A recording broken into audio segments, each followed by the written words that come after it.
how to change your HMRC Gateway password online, the very first thing that you need to do is get into your gov.uk and get to the gateway where you'll be able to see sign in. Tap on sign in and then simply log into your account, right? So in here you can actually choose whether you want to log in through your gov.uk or you can log in through your gateway. So simply select one of the methods just like this, then you can tap on continue.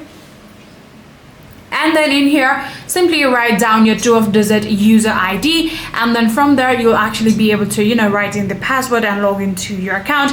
And when you log into your account, you'll actually be able to get into security settings where you can see your password.